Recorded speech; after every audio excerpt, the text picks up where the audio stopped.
Barrister साहब ये बताएगा जो महर नियाज़ी साहब ने कहा है, बात तो उनकी ठीक है कि आपकी हुकूमत तो बहुत दफ़ा वफाक में इक़्तिदार में रही है, पंजाब में भी रही है, उनकी तो वफाक में एक दफ़ा ही आई है।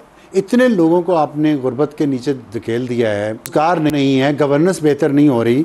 वफाक की देख लें, पंजाब की देख लें। पंजाब में ठीक है, सिचुएशन थोड़ी बेहतर है, लेकिन गवर्नेंस के मसाइल तो बहुत ज़्यादा। और बाज़ जगह तो वफाकी कोई सिविलियन इदारा मुझे बता दें वफाक के अंडर जो उस लेवल पे काम कर रहा हो जिस लेवल पे हम सब ने तनकीद की फ़ौज के उस पर उसके काम करने के तरीके पे। उन्होंने तो अपना काम करके दिखा दिया। सिविलियन इदारे किधर हैं? बिस्मिल्लाहिर्रहमानिर्रहीम। अफसार साहब बहुत बहुत शुक्रिया। देखिए, आपने जिस तरह कहा कि कदरे बेहतर है, मैं इससे इख्तलाफ करूँगा। पंजाब में अगर आप देखें तो सारे पाकिस्तान के सूबों में से पंजाब ही लीड कर रहा है। हेल्थ केयर पर देखें, एजुकेशन पे देखें, दीगर चीज़ों पे देखें, और टैक्स फ्री बजट दिया है। मतलब वहाँ पे अगर आप देखें कि मियां मोहम्मद, फैसलाबाद एक जनाजा अटेंड करके आया हूँ और वहाँ जो सड़कों का हाल है, और एक बारिश हुई है और उसके वहाँ कोई एक बल्ब नहीं लगा हुआ पूरे कब्रिस्तान में, इतने बड़े कब्रिस्तान में। तो ना करें ऐसी बात नहीं। अब देखें, ओवरनाइट कोई जादू की छड़ी, मरियम नवाज शरीफ साहिबा के पास कोई जादू की छड़ी तो नहीं है। अभी देखें, दूसरा बजट पेश हुआ है और आप अभी ईद के हवाले से देख लें। इस दफ़ा आपने भी ज़ाहिरी बात है कुर्बानी की होगी एक तमाम तर मामले पे। आज मैं जब अपने हलके में था तो यकीन करें उधर लोगों ने मतलब इतना खराज तहसीन पेश किया। उन्होंने कहा, और कोई कुछ मजहबी स्कॉलर मेरे पास आए थे, उन्होंने कहा इस दफा इतना कुर्बानी की सफाई कर दी। कितने अरसे तक हमने इसका जश्न मनाना है? खाली कुर्बानी की सफाई नहीं, बहुत ज्यादा है, आसान जो आपके लोग गुर्बत में जो रोड्स हैं उनकी मरम्मत है, जो गाँव को रोड जाते हैं उनकी मरम्मत है, उनको उनके ऊपर जो उन रोड्स की आपको बनाना है। गाँव में सड़क जाती है, आपने जाके किसान का हाल पूछा उनको? उनकी गंदम की फसल का क्या रेट मिला उनको? आपने पूछा उनसे? गंदम की फसल कम हुई, शुगर आपने पहले एक्सपोर्ट कर दिया, अब इंपोर्ट कर दी। What is this? देखिए, वो तो एक डिमांड सप्लाई के ऊपर मामला है ना। अब ये स्टोर कर लें, फिर उसकी डिमांड सप्लाई होना, और डिमांड अगर जंप करती है तो फिर ऑब्वियसली सप्लाई आपको इंश्योर करनी पड़ती है। आप डिमांड सप्लाई पे आ जाएं। हम नहीं, अगर हम ना मंगाए चीज़, आपने इकोनॉमी की बात क्या किया, आपने डिमांड सप्लाई की बात की है। पेट्रोल की कीमतें कम हुई दुनिया में, आपने तो नहीं कम की। करते ना डिमांड सप्लाई को फॉलो। उस पर पेट्रोल की कीमत कम हुई, वज़ीर आज़म ने पूरी कौम को एतमाद में लिया, और वो सड़क जो अभी बननी है आपकी जो गालबन खुजदार से बलूचिस्तान की, वो एक सड़क है जिसकी बहुत ज़्यादा डिमांड थी। वहाँ के जितनी भी लीडरशिप है वो बार बार कहती थी कि वो खूनी सड़क है, मेहरबानी करें इसको बना दें। से कभी पूछा? तो वज़ीर आज़म ने इनिशिएटिव लिया। आपने उस लीडरशिप से, बलूचिस्तान की, कभी पूछा, सारी लीडरशिप से, कि जब से 18वीं तरमीम आई है आपको कितने हज़ार अरब रुपए मिले हैं और वो किधर गए हैं? देखिए, वो लगाते भी हैं और अच्छा खाते भी हैं। नहीं, मैं ये इस बात पे तो नहीं कहूँगा। मैं लगाते भी हैं, ये आपने कहा है ना। नहीं, मैंने कहा वो लगाते भी हैं सूबे में, ये तो नहीं है। फिर वो सड़क बना लेते एक।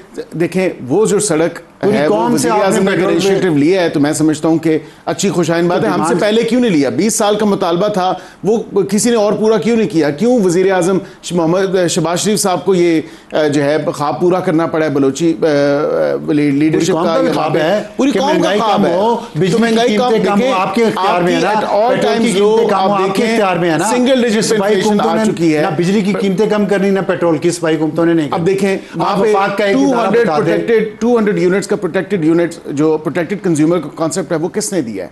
और बिजली के बिलों में क्या तमाम एक मिनट है, देखिए 200 यूनिट जो प्रोटेक्टेड कंज्यूमर के ऊपर एक अलग से प्रोग्राम चल रहा है, वो भी कंटिन्यू कर रहा है। अच्छा, कर रहा है। तो अगर 200 यूनिट में इस्तेमाल करूं तो मुझे बिल कम आता है? जी बिल्कुल। अगर मैं गलती से 201 यूनिट इस्तेमाल करूं बिजली, तो अगले 6 महीने सजा किसने भुगतनी है? देखिए, अब वो यूनिट इस्तेमाल करना, यूनिट तो कैमरे में देख के बताएं, कैमरे में देख के लोगों को मैं बिल्कुल यूनिट इस्तेमाल करना, यूनिट तो फिर आपको देखने पड़ेंगे। मुझे 1 महीना सजा मिले ना, आप मुझे 6 महीने सजा देते। तूने एक यूजेज पे है ना, अब ये कहें कि यूजेज पे, ये यूजेज मुझे बताएं। देखें, 18 लोग मर गए। ये उधर कराची में एक डंपर गिरा गाड़ी को, वहां बच्चे मर गए।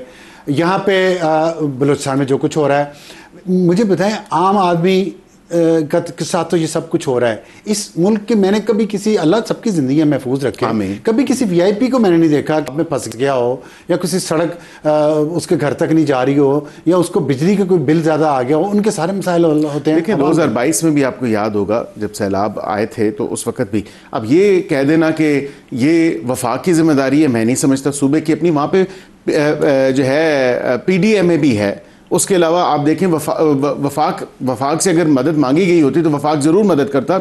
ये सूबाई तमाम तर मामलात हैं, safety and security, law and order situation.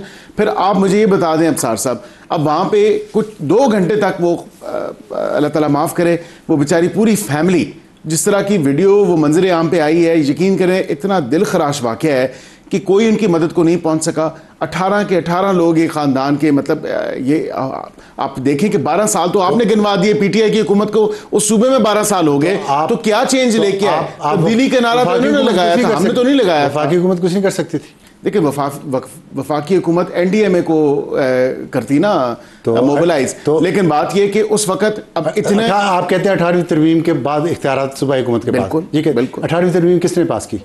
इसी पार्लियामेंट नहीं, पार्लियामेंट ये 18 जो लोग या 11 या 13 मारे गए हैं, एक साथ जवाब पार्लियामेंट देगी, सूबाई हुकूमत देगी, वफाकी हुकूमत देगी। आप तो अभी तक ये तय नहीं कर सके कि इसका जवाब कौन देगा। सूबाई हुकूमत देगी और सूबाई हुकूमत ही को देना चाहिए।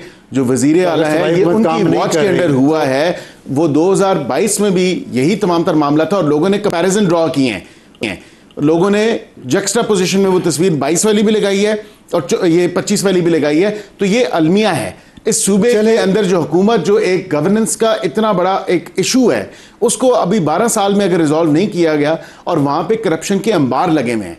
अब्सार साहब, मैं चाहूंगा कि आप इसमें प्रोग्राम करें कि जो आपको भेजे वहां पे करप्शन के अंबार की बात तो पंजाब में भी हो रही है, फिर वफाक में भी हो रही है, नहीं वो तो हर एक पे हो रही है। यहाँ पे नहीं, इल्जाम लगाना खाली इल्जाम नहीं है, मुश्किल है, खाली इल्जाम नहीं है। वहां पे आपके सामने उनकी अपनी हुकूमत के अरकान और लोग वहां पे इल्जाम लगा रहे हैं। कोई सबूत नहीं, ये सबूत नहीं है। अच्छा, और इल्जाम लगा रहे, उसका आगे चले ना, उसको आगे लेके चले ना। आप नैब है ना आपके पास। अच्छा, ये बताएं कि अभी आपने देखा नहीं कि कितने के जो है बिस्किट वजीर आला ने खा लिए इस बजट से, मतलब ये खैबर पख्तूनख्वा में। जी बिल्कुल, बिस्किट की अगर आप बात करेंगे तो इसकी कुछ पंजाब हुकूमत ने कितने के बिस्किट खा लिए ये भी फिक्र आया हुआ है। एक तरफ नहीं है बिस्कुट, एक तरफ नहीं खाए जा रहे। मुझे सिर्फ ये बताएं कि PTI से हुकूमत मुज़ाकरात करके, मैं देखें गवर्नेंस के हालात बहुत बुरे हैं पूरे मुल्क में। आप वफाक कह दें 18वीं तरमीम के बाद जो कुछ भी है इस वक्त है, हाइब्रिड निज़ाम चल रहा है। फेडरेशन को देखें, सिंध को देखें। मैं फेडरेशन में रहता हूँ, मुझे पता है, छोड़ दें इस बात को। अब मेरे साथ आप तो यहीं के रहने वाले हैं, आए चले मैं आपको दिखाऊँ। बिल्कुल, ये ज़रा सा मार्गला रोड और ये जिन्ना एवेन्यू से थोड़ा उधर भी इस्लामाबाद, वो भी इस्लामाबाद है, इधर भी इस्लामाबाद है।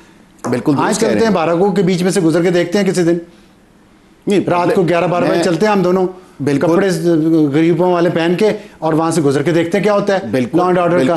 बिल्कुल, तो फिर ये बिल्कुल नहीं है ना ठीक, ये ठीक नहीं है। देखें, यहाँ पे इस्लामाबाद की सेफ्टी और सिक्योरिटी, यहाँ पे तो कोई गवर्नेंस को किस, इस्लामाबाद में F सेक्टर में मोबाइल फोन आपके कानपट्टी पे बंदूक रख के ले जाते हैं। नहीं, मेरे सामने तो कोई ऐसा केस आपके सामने नहीं हो कि आप VIP, और नहीं VIP की बात नहीं है। अब अब्सार साहब, कोई मीडिया में भी ऐसी चीज रिपोर्ट नहीं हुई ना, अगर रिपोर्ट होती है। लेकिन चले, आपने पूछा मुज़ाकरात के हवाले से, मैं आपको मुज़ाकरात के हवाले से बता देता हूँ।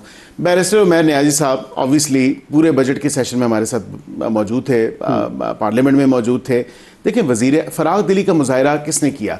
वजीर आज़म पाकिस्तान मियां मोहम्मद शहबाज शरीफ साहब खुद जाके ऑपोजिशन बेंचेस की तरफ गए, वहाँ पे ऑपोजिशन अरकान से मुलाकात की, और उसके साथ सबसे ज़रूरी बात, इनकी पार्टी के चेयरमैन से बिल मुशाफा वहाँ पे मुलाकात की और उनके साथ सलाम दुआ हुई।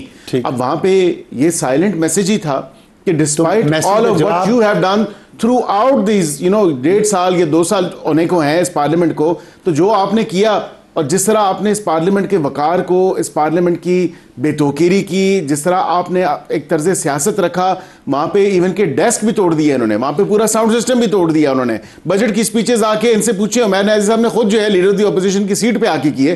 तो यहाँ पे तो आपको ये इनकी तरफ से मुस्बत जवाब मिला? देखिए, मैं समझता हूँ कि अब इनको देखना होगा, इनको सोचना होगा, क्योंकि वजीर आज़म ने तो स्टेप ले लिया। ठीक, अब इससे ज्यादा हम क्या करें? उमैर नियाज़ी साहब उनकी मेडन स्पीच से लेके और ये बजट के सेशन तक, मैं आपको बताऊं, जिस दिन से वो वजीर आज़म बने उस तारीख से लेके और बजट स्पीच तक और बजट के सेशन तक वो खुद जाके मिले, इससे ज्यादा और वजीर आज़म क्या करें? मैं आता हूं आपकी तरफ दोबारा।